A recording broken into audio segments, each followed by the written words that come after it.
try and keep my comments brief, just so we can get on to the panel conversation. Jim, thanks for doing this. Let me just give you a quick overview of where things are with respect to the federal government and what challenges we're facing and what we're working on. We have two big headwinds right now, I would argue, in our economy. Usually when we have a deep recession, we come out of it with pretty fast growth. The prior deep recessions we had in the 80s and the 70s, we came bouncing out of it with pretty fast economic growth, 6%, 8%. Why isn't that happening right now? Why are we at basically stall speed in our economy, growing at around 1%?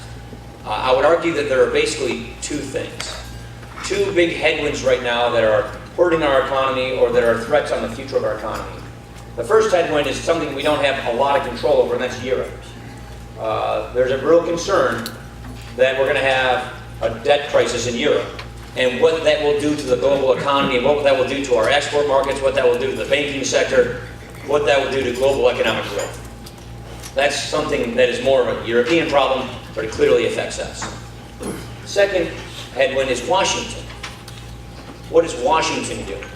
And in this area, I just believe that Washington right now is doing more harm than good in getting this economy growing. Let me just give a few things. Most jobs in this country, this is a statistical fact, come from small businesses. 54% of the jobs in America come from successful small businesses, come from new businesses. So what are we doing to help small businesses grow, exceed, achieve, get capital, have a good economy to grow into? Well, 80% of all businesses in America, they file their taxes as individuals. 60% make more than $1 million in their business. Go to our industrial parks.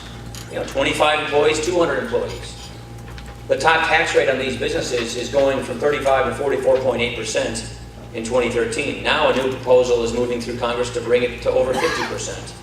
Here's part of the problem. We live in a global economy. And when we tax our job creators, our manufacturers, a lot more than our foreign competitors tax theirs, we lose, they win. And so if we're going to go down this path of injecting more tax uncertainty in 15 months as to the tax rates that will hit our successful small businesses, if we keep laying more of these barriers on top of them, it makes it very difficult for them to plan and invest in the future, but it also makes it very difficult to compete in the global economy. Regulations is another area. We have a lot of regulations coming out of the federal government. We just don't know how much they're going to cost businesses. We don't know what the costs and benefits are of these new regulations. 219 new regulations are coming out of Washington, or are scheduled to come out this year alone, and the consequences of which we just don't know. And so we also have a debt crisis, our own debt crisis. And the point I would simply make is, if we see what's going on in Europe, we know we want to prevent that from happening. Because what are they doing? They're putting in place what they call austerity plans.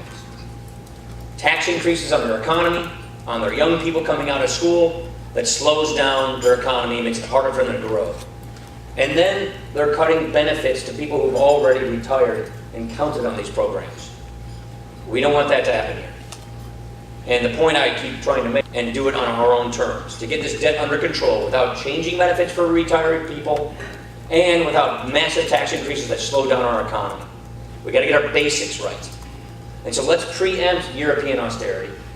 Let's put in place plans to get our debt under control, because that's the last thing haunting our economy. The debt is around 70% of our economy. When it gets to about 90% of the economy, which is in a few short years according to projections, that's when all the economists tell us is when your economy really starts to slow down. Our debt is getting so large that it's eclipsing the size of our economy. And so we have to get this debt under control. It's not the old days where our debt was fairly small and we had a national emergency we could deal with by borrowing money. Now, we're borrowing so much money that the tax rates and the interest rates that not only affect the next generation, but this generation, are a huge threat to our economy. And so we have to get our spending and our debt under control. We have to give more certainty to businesses so they know what it's going to cost them when they expand, if they take a risk. I have no doubt in my mind that we can turn this economy around if we address the foundations of growth, just the fundamentals. The last part I would say is this. We have a very volatile energy policy. We rely on so much of our energy from other countries. So a lot of our money goes to these other countries instead of staying here at home and creating jobs. It's bad for our foreign policy. And what new technology has shown is that we have vast energy resources here in this country that we can get in an environmentally safe and sound way to not only lower our dependence on foreign oil, but create up to 1 million jobs here in this country, bring in more revenue to the government for the debt, for infrastructure spending, and get us turned around. So what we're trying to do is address these issues, certainly on regulations, on taxes, on energy, so that businesses have the confidence, the capital, and the market and the economy to grow, to thrive, to survive, and to create jobs. We have a big difference of opinion right now in Washington about this. And not all of these things are going to get done because of divided government. And so what I personally think should happen is, let's go find those areas where we do find common ground, and let's pass those. That's what we want to do. Pass the areas where we do. One thing that I'm fighting for right now is let's clean up the business tax system. We have so many loopholes, so much Washington picking winners and losers, that it makes everybody else's taxes that much higher. So let's get rid of that stuff so we can lower everybody's tax rates. That's an area where I'd like to think we have a shot at bipartisan support. So let's go find those ideas that have common ground, move those to get this economy growing, to get us an insurance policy against another recession, and then let's give you, our constituents, our employers, the choice of which direction you want to take, and that's what we're trying to do. So thank you very much. Appreciate it.